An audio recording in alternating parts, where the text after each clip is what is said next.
Welcome to I Said What I Said, a sports podcast giving you opinions not heard anywhere else. I'm your host, Brad Wakai, alongside my co-host, Tyson Gentry. Tyson, it's been a long time since we talked NBA basketball because we hit it heavy for March Madness, but we haven't talked about the pros in a while. Are you pumped to start talking a little NBA? Yeah, just in time. We got it in just in time. This is right when everybody's gonna start paying attention. No, we're late. We know we're late, but we've been watching. It's just life stuff. There's a whole bunch of stuff getting in the way of us being able to do this, but we are here in time for the conference finals. We're gonna talk about some awesome game seven. And as a Suns fan, I forgot like what game seven is supposed to look like. I'm just kind of conditioned to this disgusting thing that I've seen over the last couple of years of their game seven. So it was nice to have some competitive. Well, Pacers kind of ran away with that thing a little bit, but Oh, they were you both you close. wouldn't have you couldn't have told or you wouldn't have had any idea if you listened to the commentators. It was just lamenting about the Knicks and their amazing season. They didn't even reach the conference finals. We'll get into it. Oh God, but yeah, man, good slate. What did you thought so far about the playoffs? Because it's our I think first time they've really been talking about it. I think they've been good. I think the NBA's done a decent job of getting some of these young stars, maybe a little bit more storyline, a little bit more shine. I think, obviously, anytime you have an Anthony Edwards and like playing in the conference finals, it's going to be easier to pump that guy up. But this was the first time I've heard like my friends mention Paulo Banchero, or even like other like Donovan Mitchell. Like people are like, "Oh, the Cavs are still in this thing. Let's check out what they have going on." So we talked kind of all year about how it felt a little bit like a changing of the guard in the NBA from the old guys to the young guys. And one of these dudes, one of Jason Tatum, Luka Doncic, Anthony Edwards, or Tyrese Halliburton is going to get their first ring. Yeah, it's kind of crazy to think about, right? I mean, because for the longest time, the media is telling us there's just no stars outside of Steph and LeBron. I'm like, well, when you only cover those two guys, how are you supposed to organically develop them? And now they are both eliminated. The Nuggets have been eliminated as well. And like you said, we have the new faces, Doncic, Tatum, Anthony Edwards, and I guess for the Pacers, it would be technically Halliburton. And I'll get into a little bit about the Pacers. We'll go through each series, Eastern Conference Final preview, Western Conference Final preview, and then we'll get into money making time to go out some picks, whether it's series long.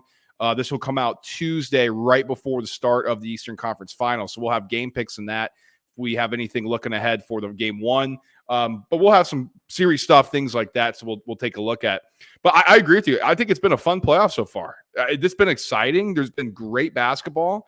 I love the physicality that's been added by the NBA. Like it actually feels like something matters and people are getting mad at each other instead of every time you breathe on somebody, it's a foul. Like that was getting so over the top. So a little physicality. Tyson, what do you know? These guys actually started talking a little shit. It's great. It's weird when you let them be competitive, how competitive the games can be. Right? It's unbelievable. So just a scrimmage and you call your own fouls, basically. That's what it was in the regular season for a lot of the year. But let's get into it. I mentioned the Nuggets getting eliminated. We'll jump into this first. I was shocked the way that it ended. I mean, you're the defending champs. You're up 15 points at home. You couldn't have played a better first half. You couldn't have asked for a better first half. You dominate. Murray looks great. Jokic is in control. Anthony Edwards is bamboozled by the defense they're throwing at him. He can't get a rhythm going. It's really only Karl Anthony Towns was able to do anything. And then you take a 20-point lead in the third quarter. It looks like, oh, baby, we're cruising. We're about to go back to the Western Conference Finals. And then Tyson, they collapsed. It was about as shocking of a result than I could remember, just based on that team that always seems to grind out victories, falling apart the way they did. Well, it was a little bit of our boy, Michael Porter Jr., a little bit of our boy, Mm-mm-mm. Aaron Gordon, a little bit of my boy, at least, KCP. Like those three guys kind of just no-showed. And that was a really tough look. I mean, what more? I know Jokic, you can point and go, oh, he shot under 50%, right? It was 14 for 29 or 13 for 20. Like he was a shot below. He was awesome. Like he's just the best player in the world. And Jamal Murray played a good game too. The Timberwolves were just throwing everything they had at him. We're big Michael Malone fans, but there was maybe for the first time ever, like you're looking at that and you're going, is he getting out coached over the course of this entire series? Because I know that they won the three in the middle. Minnesota was presenting Denver with things that they couldn't quite figure out. And yes, you heard Jokic say it, and everybody else has said it too. They are built to beat the Denver Nuggets, and we'll see how that plays out when they play, a team that's pretty dissimilar to them in the Dallas Mavericks. But they had answers to the test in a way that nobody really has before. And certainly, I mean, like the Lakers played them close, but they got swept. And the Timberwolves just came out and walked them down in the most important moment of a very, very young team. Did you see the Karl-Anthony Towns, Anthony Edwards post-game press conference when the reporter was saying that you got to lose sometimes and lose big in order to get back here? It was like Minnesota has been losing since the team moved. Like this is what they do, you know. And I am very happy for the Timberwolves. I wouldn't like, you can call it a collapse. It's a ton of basketball to play in 2 years, and especially like the style the Nuggets play. So yes, they collapsed because they blew a 20-point lead in Game 7. That's what that is by definition. But I don't think by any means like they didn't get embarrassed, if that makes sense. Oh, definitely not. And we'll get into the reasons too. But yeah, I mean, Anton. Is there anybody more likable right now than Anthony Edwards? I mean, my goodness. I mean, he's funny. He's hilarious. He's real. He's raw. I mean, it's just great. He looks like he's having fun when he plays. Like it's just fantastic. But remember when that was a problem when he was coming out in the draft and nobody could take a joke? Oh, geez, dude. So we were on the Anthony Edwards train. I want to put it out here. Like when he was out, we're like, this kid's going to be like the best player in the NBA, like down the line. And everybody's like, I don't know, man. He doesn't really like basketball. Who cares? Kid's a star. Like the kid's going to be great. And look at him now. Now everybody's on the Anthony Edwards train. Tim Connolly, the GM of the Timberwolves, deserves a lot of credit. And he came over from the Nuggets. And he built a blueprint on how to beat the Nuggets. And everybody said, man, the closest sweep we've ever seen in the Lakers series last year, Western Conference Finals. They got swept. The Timberwolves were 2 games away from beating them last year. Everybody in that building said the Timberwolves were our hardest matchup. Don't listen to the media. It wasn't the Lakers. Like those were good games. And this year it was close. And we know the stats, yada, yada. The Nuggets still won. They dominate the Lakers. Just look at the series splits or look at the game splits. The Timberwolves can play with them, and they showed it, and they finally were able to knock them out this time around, and they did it. So shout out to Tim Connolly. And I thought that on the Nuggets end, Tyson, losing Bruce Brown, losing Jeff Green, that bench unit was a shell of themselves. Like Julius Strawther could be a good piece down the line. Jalen Pickett could be a good piece down the line. 7 deep in the game. 7 deep, dude, yeah. for 82 games. Yeah. You can't do that. And they looked exhausted at the end. They couldn't get a rebound. Jokic couldn't jump. Murray was dead with his calf. And then, like you said, Gordon had no confidence in the game. Porter Jr. looked good on the glass, couldn't hit a shot. And that's all she wrote because the Timberwolves are deep. They were ready for the moment, and they came out and kind of rope-a-doped them, honestly. I mean, I don't think they wanted to go down 20, but they had enough gas in the tank to get through. And to go down 20 after winning by 45, that was like the most drastic swing. But like I couldn't figure out which one of these two teams I thought was better. And Minnesota answered that. And they answered it pretty soundly. It was, I think, a divine power pick then because Rudy Gobert making turnaround jump shots just doesn't make sense. Knicks run out of gas. Speaking of running out of gas, I mean, they're injured. Jalen Brunson breaks his hand, fractures his hand in Game 7. All the Knicks, if he was healthy, guys, you were losing by 20 by the time he is out of the game. But OG Anunoby, hamstring injury. Josh Hart picks up some rib type of deal. Mitchell Robinson's already out. Tough way for the Knicks to go out. This was a very fun Knicks team. I'll get into a little rant here, but you never want to see that happen, especially in a Game 7 where just the team falls apart. But Tyson, we've been saying this about Tom Thibodeau teams. You run your guys into the ground, it happens. 10 years. Oh. We've been doing this for a long time, brother. Now, on the Knicks front, just what an absurd presentation. ESPN honestly should be embarrassed. The way they gave that presentation. Anymore. You don't got to harbor this. Hey, I know that they took out the Sixers, and that sucks, but we can move on together, brother. Dude, the problem though, Tyson, like just the absurdity, like the fact that the Knicks couldn't beat this Pacers team, and I know the Sixers would have smoked them, is just that's just another thing for the Sixers. That's why I hate them and love them at the same time. I can't quit them. They're my toxic ex. It's just what it is with the Sixers. But Tyson, they're getting smoked, the Knicks are. And there's a soliloquy from the announcers. The Knicks, and just what a great season. You didn't make the conference finals. How is this a great season? You're really going to look back and be like, man, losing to this Pacers team in 7 games and before the conference finals, what a great season. Like, I know it was exciting. I know there's actual momentum in that building for once in a long time. But a great season? Give me a break. Yeah, and I would say it's a great season by the New York Knicks standards that have kind of been established. 2010 they hung the banners when they signed Carmelo, and then Mm-hmm. didn't win anything the entire time he was there. So this is like the biggest moment they've had, since Phil Jackson was shooting up in uniform or Willis Reed or whatever. It's been a long time, man. Let them live. Yeah, I think it's weird because on one hand you look at the regular season, you go, wow, this team was really good. You look on the other hand, you go, if Dante DiVincenzo is going to be your best player in a game seven, and he was awesome, but it's like it's hard to say that team is ready to face the Boston Celtics in the Eastern Conference Finals or continue on and win the whole thing. Julius Randle's due for a bunch of money. They got what 8 total first round picks in the next 4 years. We'll see what happens with them this offseason. I think that uh, it's a very interesting thing because I'm not totally sold that adding a superstar or a star to this New York Knicks team changes like the way that I'm going to feel about them.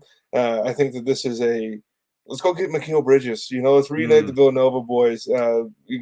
Maybe bargain bin shopping. I think there's a little bit of the magic that the Knicks had was in the kind of the workman's mentality that they put forth. But then, like, what did you think Indiana was going to do in Game 7? You didn't think they were just going to run? Like, you didn't right. think that that was the way they were going to come out and play this. And so to see them kind of maybe not caught by surprise, but certainly shell shocked at points. And Jalen Brunson didn't have the ball going in the hoop the way that he's used to in his playoffs, and that's a huge part of it. But there was no counter, and I think that that was always going to be the thing with the Knicks that was going to do them in this playoffs. Yeah, and Tyson, it's hard to score consistently when you're not getting on the free throw line 30 times a game. And this is coming from a Sixers and a Joel Embiid fan. But hey, welcome to reality, man. Brunson, it's the same thing with Harden. And I say that tongue in cheek. I actually really like Jalen Brunson. You can only you're playing the way you play. It's up to the refs to officiate. But I just thought it was hilarious that the Knicks were complaining about the lack of foul calls. Like, are you kidding me, guys? Have any semblance of self-awareness after what just happened in the Sixers series and early portions of this Pacers series. But no, I mean, in all seriousness, without just ragging on the Knicks, it was a fun season for them, right? Great, come on. It was good for them to be back in the playoffs and competing the way they have. I honestly think they should move on from Julius Randle. I thought they got Me as better well. without him. OG Anunoby should take that slot. He should play more. It's up to him to stay healthy and then go see what you can add. But I think you're right. You need grinders. Like, do you pay the money to Isaiah Hartenstein? Is he good enough? I think you got to move off Mitchell Robinson. That experiment's over. Maybe Hartenstein becomes your guy down low and you go out and get a young big, however you want to attack it. But I do think there's a foundation here at the Knicks for the first time in a long time that they can build upon. And, we have not said that in a long time. Nobody can nuke it like New York. And that's for all the professional Mm-mm-mm. sports teams. So, fantastic, fun season. If they win the offseason, we have big problems. Okay, let's get into the conference finals previews. Let's start with the East. Tyson, Celtics versus Pacers, as we alluded to. Now, the Celtics are just massive favorites to Disgusting. advance here. Is there any reason why you think they won't? No. Is there any reason why you think they won't? Not that they can't advance. I cannot see them losing this series. And No. I know that's famous last words. Tyson, we'll give out a couple bets of money making time here. I do think there's a chance that the Celtics drop a couple games because we know what they do. They play down to their competition. They loaf around. They're not serious at times, and they can get caught. Like, there is no reason why this team should have dropped the game to the Miami Heat. And they did. The reason why it took so long, I mean, the Cavs, they didn't have Donovan Mitchell. How is it a 6-point game? And the Pacers are deep. The Pacers will run. The Pacers can attack certain aspects of the Celtics defense if they're not being serious, if they're not going out and playing with a killer mentality. And we've seen with this iteration of the Celtics, sometimes they don't have it. But ultimately, Celtics are more talented. Celtics are better, and I think they advance. Yeah, it's just a matter of being locked in, which is not kind of the way that you want to approach a series like this. But I mean, how many years in a row kind of have we done this with Boston in the East, where it's like, hey man, if they're good, they're better than everybody else. And this year is like especially true. I think they would have housed the Knicks, and so I'm a little bit more excited for this series. I think it's a little bit better of a contrast of style between these two teams. And I know Boston can get out and go on you too, but they're fine playing a grinded out game with the Knicks. I want to see Indiana run, and honestly, like if Tyrese Halliburton and Miles Turner and these guys get to an NBA Finals, somebody's gonna wake up from a coma, that they went into a couple years ago, and they're gonna be so confused. Like it just doesn't really compute in your brain. And no KP, no Yeah. Porzingis again, which could end up being a big deal. Just kind of seems unlikely. I think that they finally got like actual winners too on this team, and it's not something that we've seen. Uh, if you subscribe to the idea that you have to lose one to win one, they've been there, done that. And we talked about the Porzingis thing when it happened. That's the biggest thing, and this puts him over the edge. And I agree. I don't think it matters that much for the series. Yeah. I know a lot of people are talking about it. Listen, Miles Turner, he's not an aggressive offensive rebounder. Like, he likes to stay on the perimeter. He likes to hit his threes. You can get some athleticism with Obi Toppin coming in. But I think in the Knicks series, that would have played out more with the way they attack the offensive glass. In this one, I just see two teams who want to space and two teams who want to pace. And it's who's going to be who's getting shots and who's defending the perimeter. That's what I see in this one. I think the Celtics have more weapons. Derek White went red hot for a little bit and quieted down. I think he's going to be red hot in this series. That's something to keep an eye on. But Tyson, ultimately, Jason Tatum, he loves Kobe. That's his idol. Can we see some Kobe Bryant? Like, can we see you be a killer? Can you see the Mamba mentality? Like, I know you're a super nice guy, and that's just not his personality to be like in your face and go. But man, if you want to win a championship at some point, that's got to come out. I know he talked about, being tough is not always about, being vocal and yelling. Sure. But when you go down the list of the all-time greats, like, they had something to them where it's time to flip the switch, and the time is now. This is time for you to go and win a championship. Doesn't it seem funny that all the young guys' favorite players was Kobe, but they have LeBron personalities? Like, all of them. Yeah. It's very strange. I think Jason Tatum is, and we've talked about this too. Like, he's not the same player as Devin Booker. What I mean by this is that I feel like those are the only two guys in the league that can score 50, and it doesn't impact your winning or losing the game as much as when Anthony Edwards gets 50, or Nikola Jokic has 50, or Luka Doncic has 50. So I want some of those moments in Boston, because I think Jaylen Brown's going to be fine. Like, I know it's fun to be like, oh, he's going to be the reason they lose this series. He's going to run into double teams and turn around and chuck the ball to nobody. He's not been doing that a ton this season. Right. And he can't go left. Well, essentially, he just has to play the mid-range, because I think Indiana is going to have to do something with the way they play these pick and rolls, because some of these dudes are very, very like Pascal Siakam, great, and Miles Turner and all these guys, they can switch, but you better not leave these guys alone in the corner, because it's five deep that are going to want their 3-point shots. And Indiana wants to be in a 3-point shooting contest sometimes. And Boston might not be the team that you want to do that with, especially defensively. Doesn't it kind of feel like people have already forgotten what Boston's regular season looked like, just because of the way they struggled against the no Jimmy Butler's Heat and the no Donovan Mitchell's Cavs? Yeah, and they're just so dominant throughout the regular season, right? Like, 64. They only lost like two in a row, I think, was the most losses. Yeah, they've been impressive. They've been the best team. They've cruised. And Tyson, I think the reason why the Jaylen Brown thing isn't as big of an issue this year, they went out and got Drew Holiday. Yep. That's less ball handling responsibilities for Brown. He can do what he does, is slash off the wing and crash. If you want to isolate in the corner, you can do that. Like, you don't have to create, and he's not a creator. Jason Tatum can create. Drew Holiday can. And Sam Hauser, too, coming off the bench and bombing threes. Dude, did anybody imagine him being that when he was at Marquette? Like, when we first saw him at Marquette, I did not picture this guy being like a dead-eye 3-point shooter in the NBA. But, it's just a testament to the work he put in. I mean, my goodness. Now you got him coming off the bench. Peyton Pritchard has evolved. I don't think the Porzingis thing is going to be that big of a deal in this situation. But, Tyson, I'm curious from the Pacers side. Pascal Siakam has to lock into that Raptors championship mentality, and it's been a while since that's happened. I think this is going to be a tough series for him to do that. It was kind of funny listening to the broadcast for the entire second round. It's like, well, the Pacers are so young and none of them really won it. Pascal Siakam won a ring. Look, what are you talking about?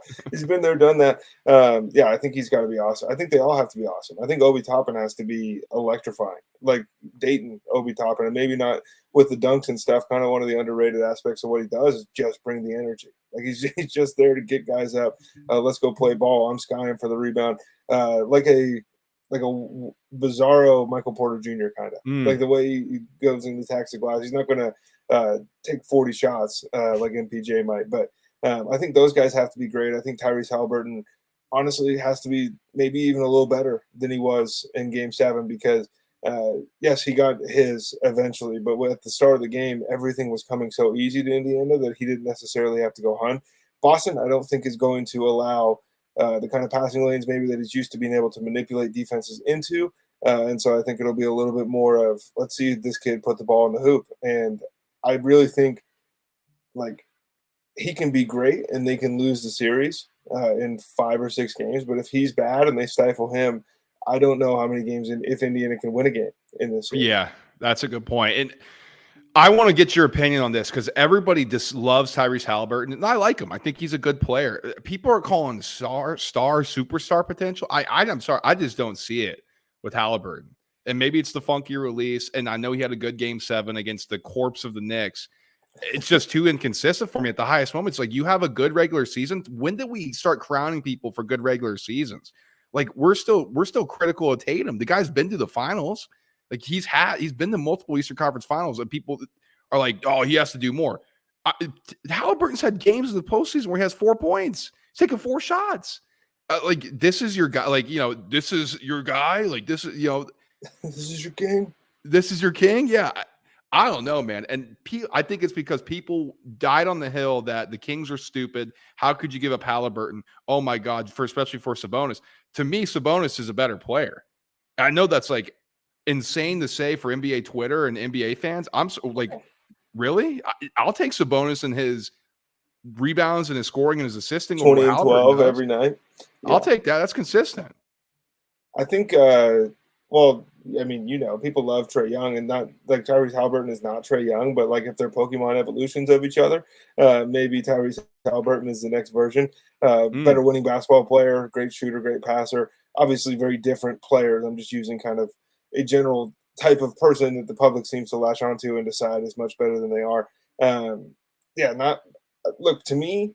It took everybody so long to call Shai Gilgeous-Alexander even like an above average player, and then a good player, and then a star. Yeah. That I have a harder time kind of jumping on this bandwagon because, like, Hallie was losing too. Like he showed Right. up here and they started winning games, but Pascal Siakam is a huge part of that. The way the team is constructed is a massive part, and they're really well coached. And I think kind of maybe a little bit of the way people look at that is, well, the Pacers were the Pacers for so long, and they got Tyrese Halliburton, and immediately, like, they're in the conference finals. Look at this. I think he's a good player. I don't. Me too. This term "star" is everybody in the NBA is a star anymore. Yeah. So sure, he could have that, but superstar is reserved. To me, there's like 4, 5, 6 superstars in the NBA. Yeah, and maybe Halliburton can change my mind a little bit and move up my rankings, personal rankings a little What bit. would he have to do I think in this series? I think average 25 and 8.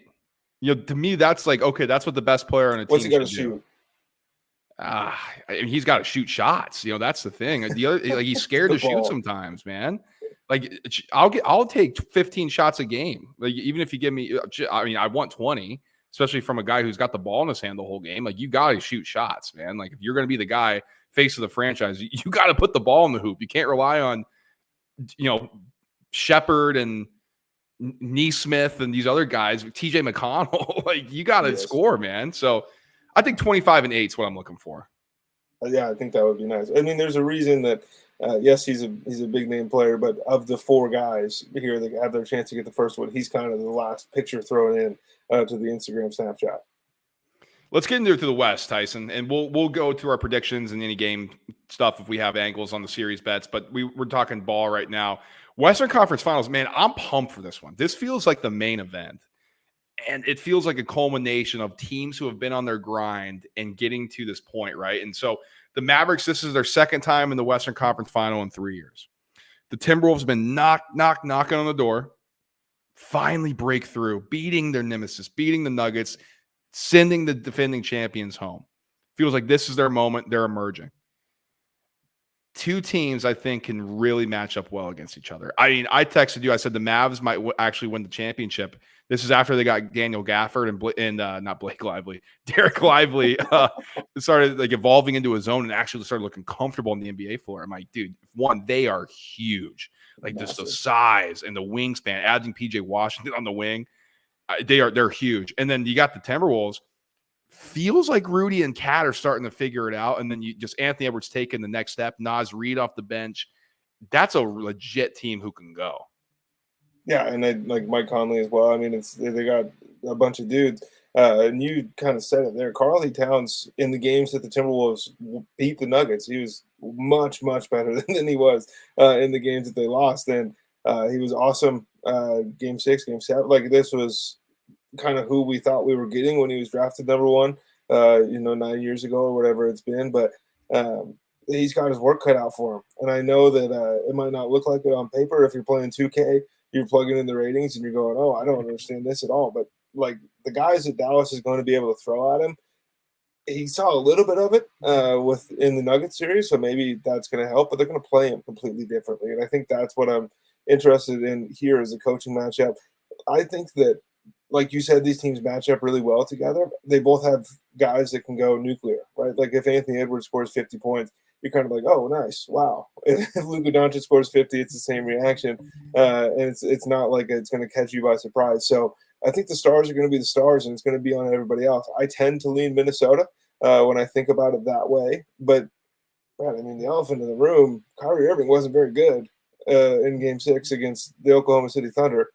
If he shows up, like, who knows what we're getting? Like, can we have a game where they both go for 35 in a big spot is what I'm asking. I want that to happen because I know I know people think Kyrie Irving's funky and he's weird and he's an idiot and whatever you want to describe him as, quirky. That's probably the best description because he really is.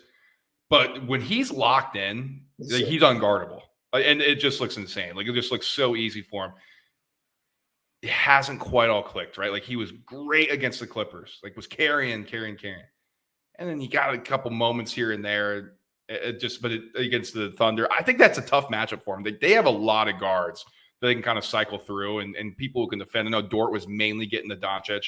So, Shea gets mainly on Kyrie, and then you got Casey Wallace off the bench. You got a couple guys with length you can throw at him. This one seems interesting. Anthony Edwards says he's got the Kyrie Irving matchup.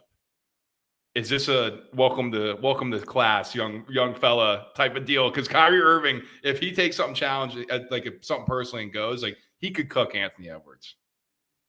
Well, I mean, let's be fair to Ant though. Is that we've got last couple matchups we've gone into these things going. If they leave him on an island, there's a chance.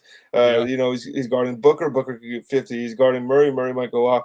Or I guess he wasn't always drawing, but you understand my point. Mm-hmm. He's been here. He's risen to the moment every single time, and I think, like you said, it's the main event, but the Western Conference always is, and these are the two biggest young stars in the NBA, in Anthony Edwards and Luka Doncic. I think that if Anthony Edwards wins this series and does it convincingly, we're talking about like a mega star across everything, not just basketball, but we're talking, commercials all over the place. He might actually get to play in the MLB or the NFL if he wants to. Like this dude is going to be the biggest thing going. And honestly, that's what I'm rooting for. I think that at the end of the day, it's really hard to watch Luka Doncic play basketball and think that somebody's going to do that better than him. For 7 games. Because Luka's going to be the best player in the series going forward. And I know we love Ant. Luka, the way he controls the game, can hit big shots. Feels like he's getting a little healthier. I know he had that calf or whatever was going on. Moving better. And I think that's something to keep an eye on. Anthony Edwards could get up there, man. Like Anthony Edwards could really catapult him into the household names if he can go and beat Luka Doncic. And on the other side, this is an opportunity for Luka to shut the haters up. Oh, it's just empty stats. Oh, it's just this. And you're a hater because you're a Suns fan. I think that's that's in the back. Good. It's like the way I hated Tim Duncan and Kobe Bryant. It's like, God damn it, again, we're gonna play this guy.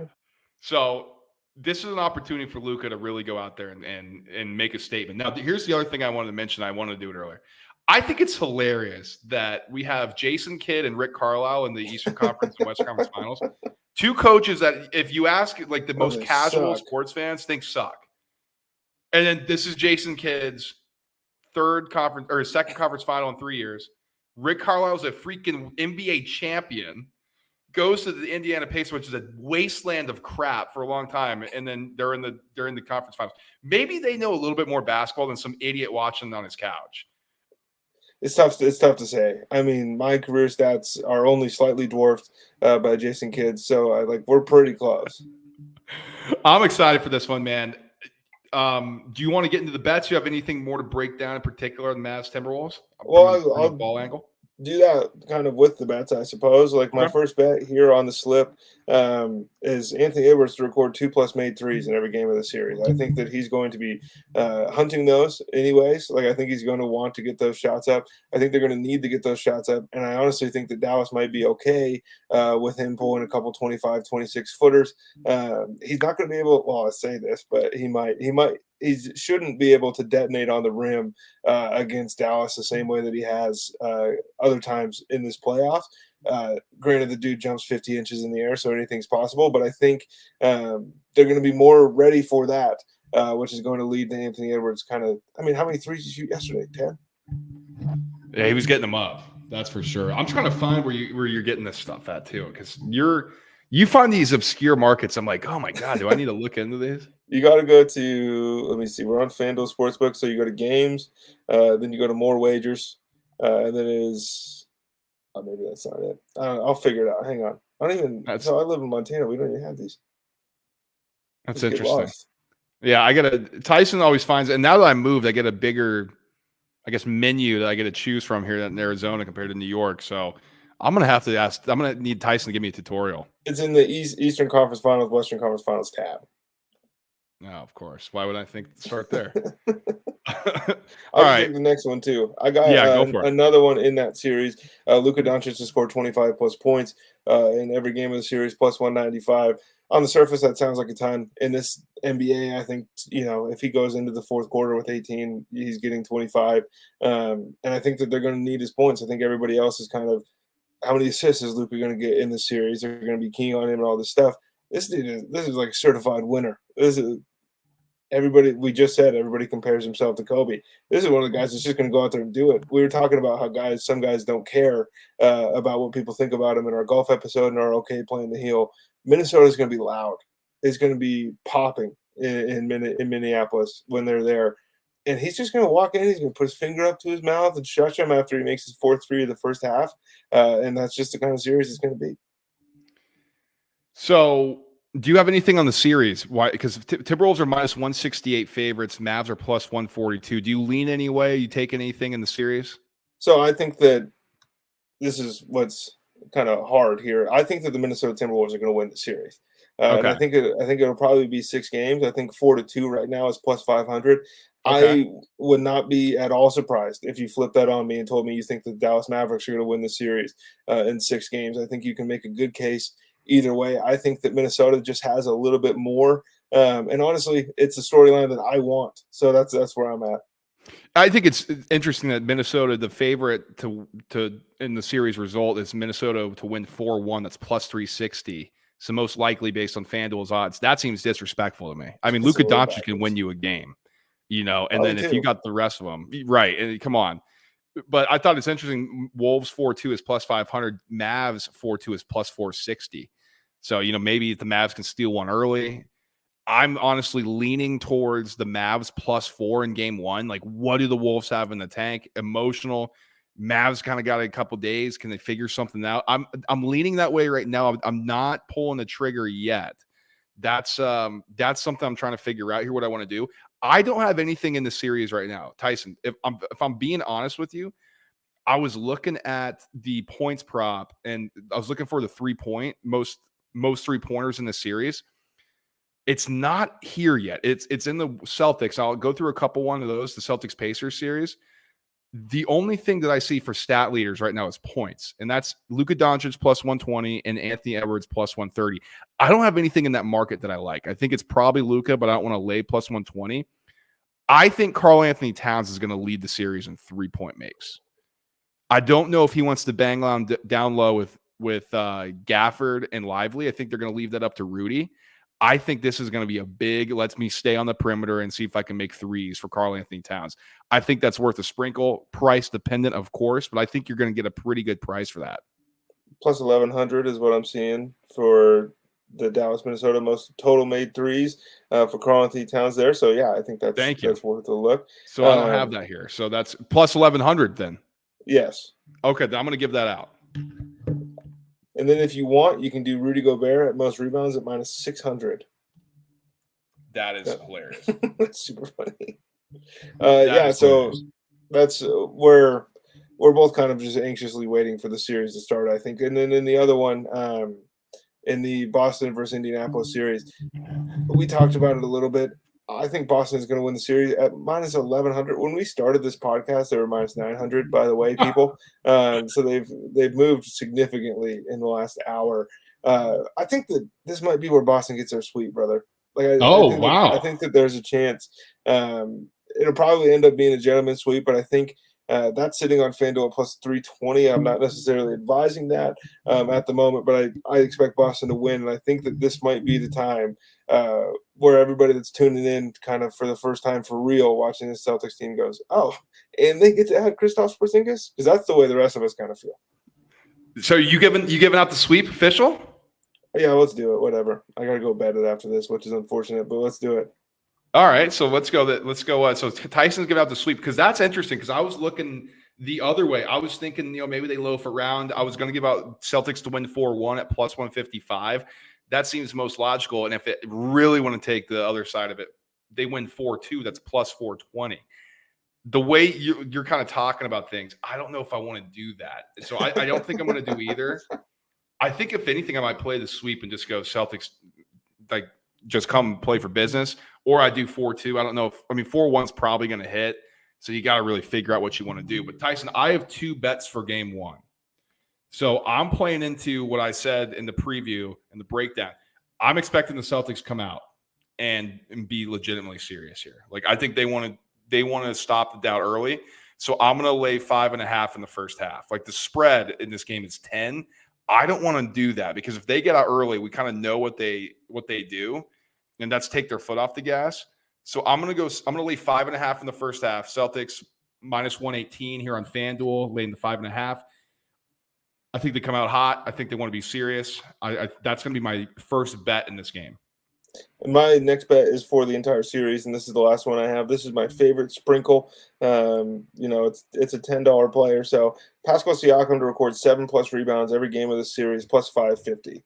I think that he has to be really, really good. And I also think that the series is only going 4 games, so he's just got to average 7 rebounds for the first 4 games.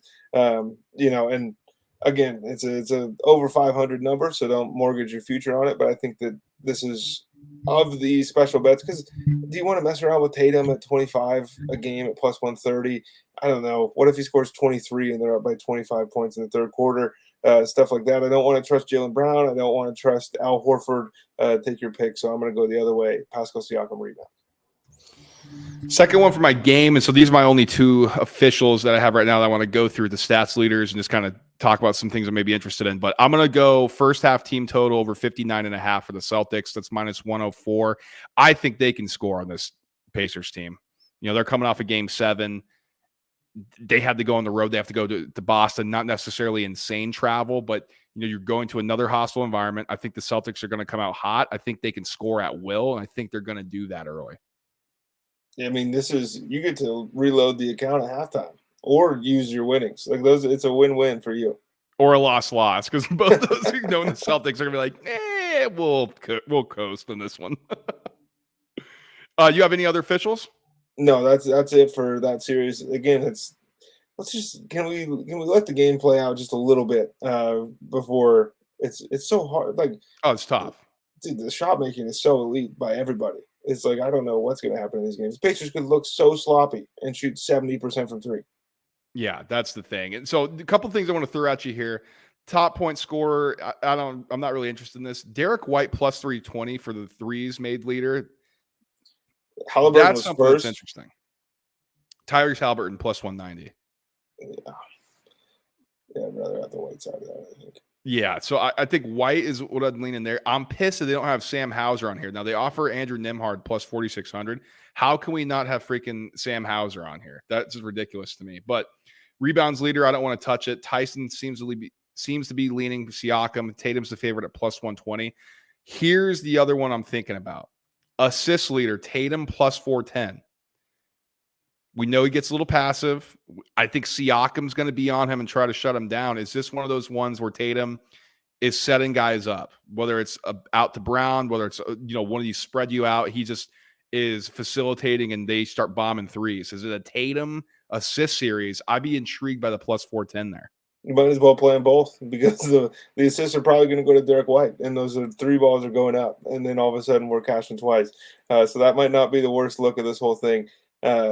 It just, how many times do you think they're going to watch The Departed? Like how many times can we do this with the Celtics? I just really feel like they are loaded for bear, and I'm excited to be disappointed. But you could sell me on any Boston player to lead any statistical category for the series, and I'd be in. Yeah, that's for sure. Okay. Anything else you want to touch on, or should we get out of here? I think that's it. That's all the NBA stuff. We'll be back, following game 1, and there's other stuff to talk about. We got a golf episode that just came out congratulating the X-Man, Mr. Xander Schauffele, finally getting over the hump, and then college football video game is back. I'm sure Brad and I will have thoughts on that. We are the ones that have been waiting for it.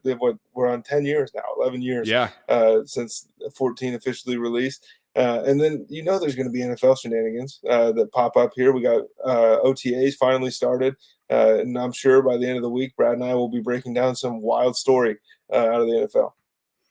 And I'm going to try to talk Tyson to maybe doing a little look ahead on early division predictions, so we can look like idiots more than we already do. Who knows? But that'll be coming out. We'll figure out what we want to do later in the week. So stay tuned for that. Best way to do that is like, subscribe, and share the show, right? So if you subscribe, you won't miss anything. If you like it, that helps us out. And sharing it, send it to a friend, send it to somebody you hate. It does not matter. We appreciate the support as always. Thank you for tuning in. And if you want more, stay connected with us on our socials, X, Instagram, and TikTok. It's all the same handle at ISWIS_pod. Also, we're working on a new little group betting thing here. We've been doing Chalkboard for a while. We're in the process of getting over to Discord. We won't want to announce that yet until it's all finalized, but we think it's going to be more, what did we say, Tyson? Interactive, I guess. There's some different features in there that, it's still going to be free, obviously, but we're going to have a little bit more fun in there. And I think we're going to be able to sweat out a couple more games live in that aspect. So Tyson, that's his expertise. We'll get that going. Hopefully we'll make the name a little bit easier for him too, so he doesn't struggle with it. That'd be nice. That would be an alley-oop for me for sure. All right, let's get out of here. Always good talking NBA. Hopefully these are good playoffs. We'll be back breaking down games as we go along. And then, like Tyson said, NFL shenanigans will be coming. Until then, guys, we'll talk to y'all soon. Peace.